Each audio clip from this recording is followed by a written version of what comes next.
इस वक्त की बड़ी खबर नेपाल से सामने आ रही है, जहां पर आपको बताएं कि नेपाल में जिस तरीके से भीषण तबाही आई है उसको लेकर लगातार अब लोग भी डरे हुए हैं। देखिए, नेपाल में भीषण बाढ़ के बाद एनडीआरएफ टीमें स्टैंड बाय पर हैं। एनडीआरएफ आईजी नरेंद्र सिंह बुंदेला ने इसकी जानकारी दी है। फिलहाल नेपाल नहीं भेजी गई है एनडीआरएफ की कोई टीम और जरूरत पड़ने पर तुरंत रवाना होगी एनडीआरएफ की टीम। यानी कि भारत सरकार ने राहत सामग्री तो भेजी है, लेकिन एनडीआरएफ की टीमें अभी तक रवाना नहीं हुई है। उन्होंने कहा कि जरूरत पड़ी तो हम ऐसा करेंगे।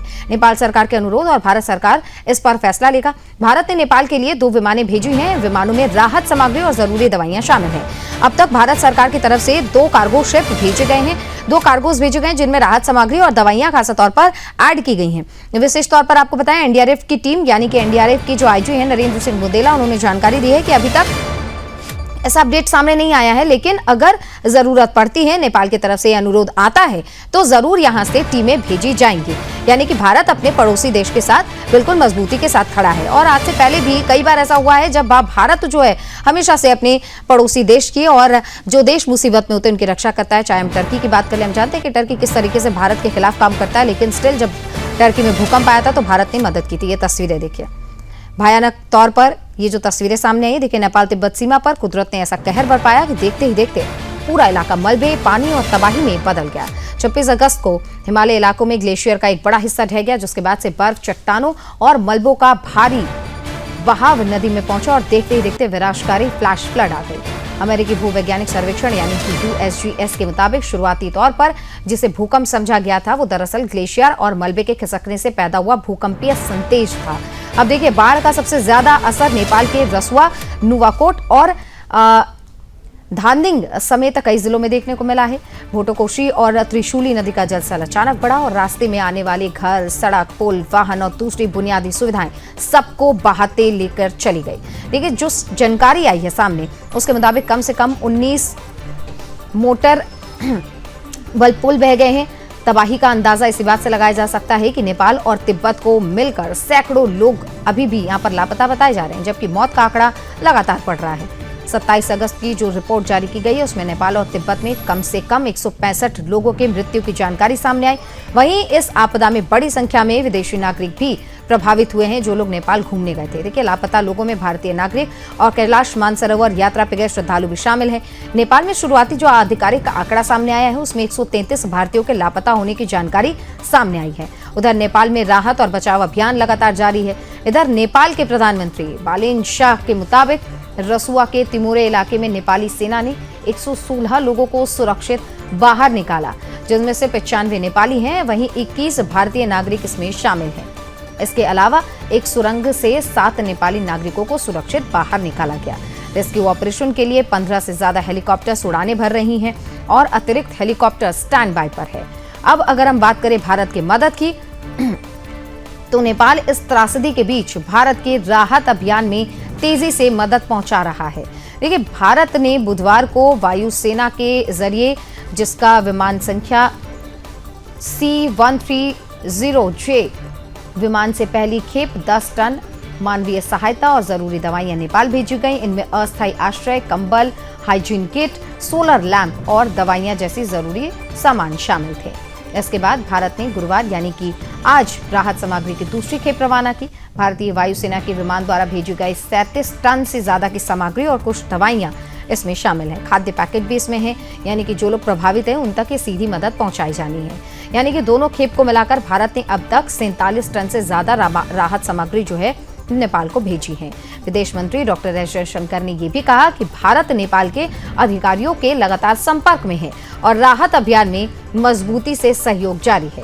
भारत ने सभी राहत सामग्री नहीं भेजी है, बल्कि जरूरत पड़ने पर एनडीआरएफ की टीमों को नेपाल भेजने की तैयारी है, जिसके बारे में हम अभी आपको बता रहे थे कि एनडीआरएफ के आईजी नरेंद्र सिंह बुंदेला ने यह जानकारी दी है कि टीमें हमारे साथ स्टैंड बाय पर हैं। नेपाल अगर अनुरोध करता है और भारत सरकार ये फैसला लेता है तो टीमें तुरंत रवाना की जाएंगे।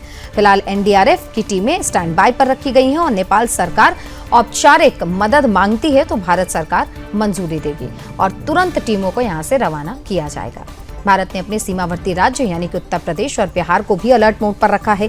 केंद्रीय गृह मंत्री अमित शाह ने दोनों राज्यों के मुख्यमंत्रियों से बात की और सीमावर्ती इलाकों में प्रशासन, बचाव दल और एनडीआरएफ को हाई अलर्ट पर रखने का निर्देश दिया है।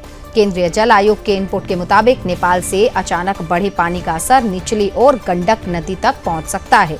नेपाल में फिलहाल राहत सामग्री पहुंचाने, फंसे लोगों को निकालने और संपर्क व्यवस्था बहाल करने का काम युद्ध स्तर पर चल रहा है।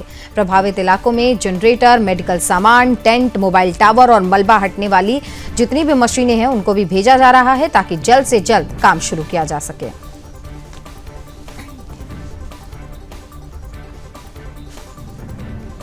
देखिए, जो इलाके प्रभावित है वहां पर रहने खाने का बहुत ज्यादा वहां पर अब समस्या हो रही है। ऐसे में सरकार की ओर से क्या तैयारी, प्रशासन ने क्या अब तक अपडेट जारी किया? हमारे सहयोगी सुबोध हमारे साथ जुड़ गए, उनसे अपडेट ले लेते हैं।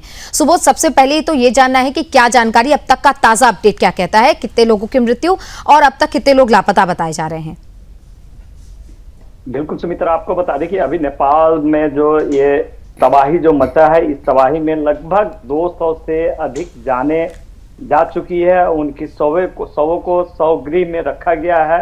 शव की स्थिति ऐसा है कि छत विक्षत पड़े शव को भी उठा के रखे जा रहे हैं। अभी की स्थिति बताएं तो वहां पे जो भयभीत कर देने वाली दृश्य देख के अभी बहुत ही नेपाल का बुरा हाल देखने को मिला। अब रही बात नेपाली सेना को, तो नेपाली सेना का विभिन्न टुकड़ियां मिलके अभी रेस्क्यू में लगे हुए हैं। जो मलबे में दबे हुए हैं वहां जेसीबी या अन्य उपकरण लगाकर भी अब लाशें की खोजबीन भी चालू कर दी गई है। और जहां पहाड़ी इलाके में जहां हेलीकॉप्टर या अन्य जैसे मुख्य राजमार्ग का जो पुल ध्वस्त हुए हैं उस राजमार्ग से जा नहीं सकते, तो अब ड्रोन की मदद से भी सहायता की जा रही है। ड्रोन की मदद से भी बचाव कार्य जारी किया गया है। ड्रोन की मदद से वहां पे जो फंसे हुए लोग हैं उनको भी निकाला जा रहा है। और जिस जगह पर हेलीकॉप्टर की भी सुविधा अगर वहां नहीं जा रही है, वहां पे ड्रोन के माध्यम से निकाला जा रहा है। अब रही बात की भारत से जो पहला खेप 10 टन गया और 35 टन का खप गया, तो सबसे पहले भारत ने ही नेपाल को सहयोग किया। और आज प्रधानमंत्री बालेन शाह ने भी प्रधानमंत्री नरेंद्र मोदी जी का आभार प्रकट किया कि जरूरत पड़ने पर तुरंत हमें सहयोग पहुंचाने में हमारे मित्र राष्ट्र सहयोगी देश जो है भारत हमें सहयोग किए।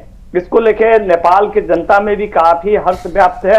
और रही बात की आज नेपाल की स्थिति को देखते हुए जिस तरह से रसुआ का जो वेग था, पानी का वेव था, वो वेव ने आज त्रिशूली के किनारे जितने भी शहर थे, या बेतरावटी हो या टिमरे हो, वो शहर का शहर तबाह हो चुका है। वो मलबे जो है पूरे घर के ऊपर भी दब चुके हैं। बहुत ऐसे घर तो पानी के आगोश में वो चले गए। इस स्थिति को देखते हुए अभी नेपाल में जो है त्राहिमाम मचा हुआ है। और अब सेना के द्वारा और वहां के बचाव दल या और भी जो सहयोगी दल है, जिस तरह बीएसपी हुआ या अन्य संगठन भी है, अब राहत सामग्री लेके पहुंच रहे हैं। नेपाल के बैंक वगैरह भी है, वो भी अपने ओर से सहायता कर रहे हैं। जी ठीक है, बिल्कुल सुबोध, क्योंकि तस्वीरें जो सामने आई हैं वो काफी ज्यादा चिंता में भी डाल रही हैं, क्योंकि ये जो आपदा आई है इससे नेपाल को बहुत समय लगेगा उभरने में। हमारे साथ कन्हैया कुशवाहा जुड़ गए हैं कुशीनगर से। कन्हैया, क्योंकि नेपाल में आई बाढ़ के बाद से अलर्ट जारी किया गया कुशीनगर में भी, क्योंकि खतरा लगातार बना हुआ है, प्रशासन की ओर से क्या अलर्ट जारी किया गया है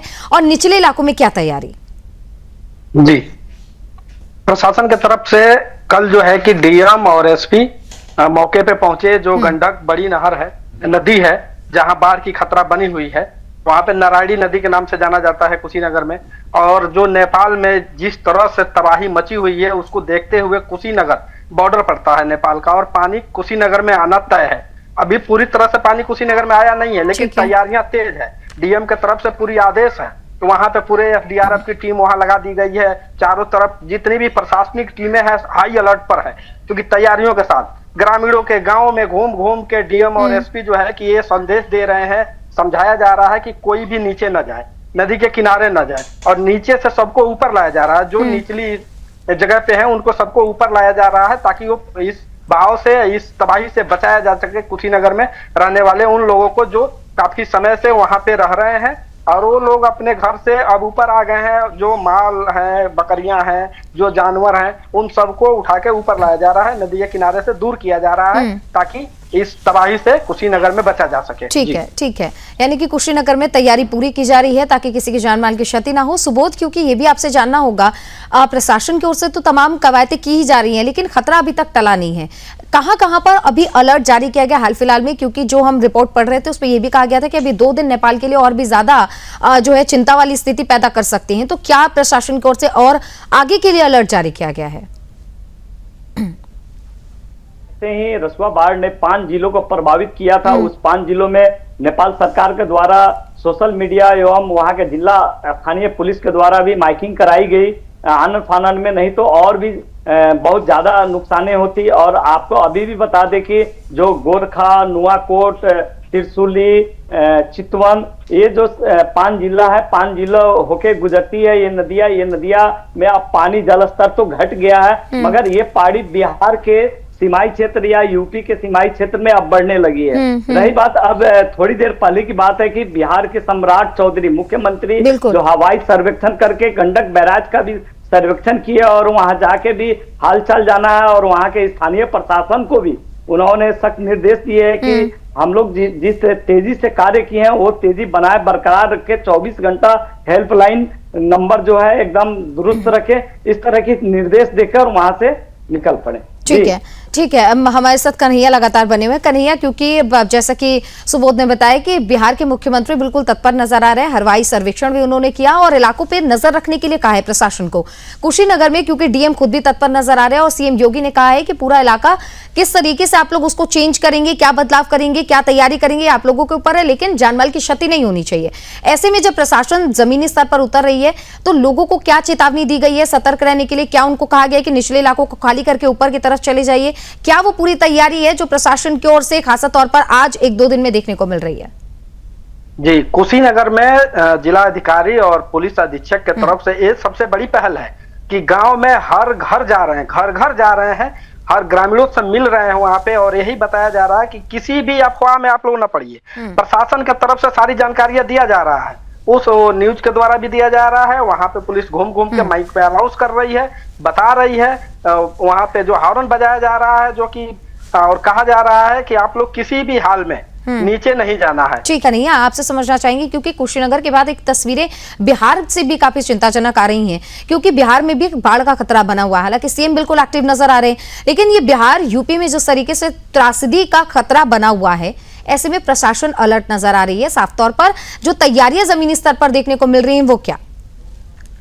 जी, बिहार और कुशीनगर बॉर्डर पड़ता है और कुशीनगर के गोरखपुर के बगल से नेपाल भी बॉर्डर पड़ जाता है और नारायणी नदी से पानी आता है कुशीनगर में, क्योंकि नेपाल जब भी पानी छोड़ता है और हर साल जब भी पानी छोड़ता है कुशीनगर में बाढ़ आना तय होता है। तो 2.5 से 3 लाख क्यूसेक से पानी कुशीनगर में आने की संभावना जताई जा रही है, जबकि बिहार तो और भी प्रभावित होगा इस बार से। बिहार में पूरी तरह से वहां की सेना जो लगी हुई है, पुलिस बल, एनडीआरएफ की टीम और मुख्यमंत्री भी स्वयं हवाई यात्रा करके वहां पे लोगों के मीडिया से मिल भी रहे हैं, उस जानकारियां भी दे रहे हैं। और कुशीनगर में सबसे बड़ी ये बात है कि जो जिला अधिकारी और जिले का आला कमान जो कानून व्यवस्था संभालते हैं स्वयं जनता के बीच पहुंच गए हैं, जनता में घूम रहे हैं, पैदल मार्च कर रहे हैं, जनता को जानकारी दे रहे हैं। तो सबसे बड़ी बचने की ये है कि लोगों को जानकारी होना चाहिए। ठीक है, कि यानी कि हमको बचना है। जी, सरकार ने अपील कर दी है कि सावधान रहिए, सतर्क रहिए और खतरा हो तो तुरंत प्रशासन को इन्फॉर्मेशन दीजिए। सुबोध, आपसे समझना चाहेंगे क्योंकि नेपाल में जो त्रासदी आई हुई है, अब देखिए ये पहली बार है नहीं, कई बार ऐसा हो चुका है जब चाइना पानी छोड़ता है और नेपाल में बाढ़ जैसी स्थिति होती है। लेकिन इस बार जो बाढ़ आया उसकी वजह से 260 साल पुराना व्यापार का जो कॉरिडोर है वो भी ध्वस्त हो चुका है। यानी कि बहुत तरीके से नेपाल को अब चैलेंजेस फेस करने होंगे। ऐसे में भारत तो उनके साथ खड़ा है, लेकिन प्रधानमंत्री की ओर से क्या चेतावनी, क्या ऐलान किया गया है जो नेपाल में प्रभावित क्षेत्र हैं, जो प्रभावित लोग हैं उनके लिए? बिल्कुल, आपको सुमित्रा बता दें कि सबसे बड़ा चीज कि वहां से जो ग्लेशियस जो है 1200 मीटर का ग्लेशियस जो लंदे में टूट के गिरी है, उसके कारण ही नेपाल में तबाही मचा है। अब रही बात, जैसे ग्लेशियर टूटा उसके बाद में नेपाल चाइना सरकार के द्वारा नेपाल को आगाह तो किया गया, मगर थोड़ा लेट से। ये भी हो सकता है कि बीजिंग का समय और नेपाल के समय में भारी अंतराल है, जैसे कि हमारे भारत और नेपाल में है, जबकि वहां 15 मिनट का और भारत से उसमें है। तो उसी तरह चाइना और नेपाल के समय में भी फर्क है। और 1200 मीटर का ग्लेशियर टूट के गिरना लंदे में एक तबाही का तो मंजर देखने। अब रही बात की चाइना ने ये भी बातें बता रही है, उन्होंने पोस्ट करके बताया है कि अभी भी 2 से 3 दिन तक नेपाल की जनता सतर्क रहे। ठीक है।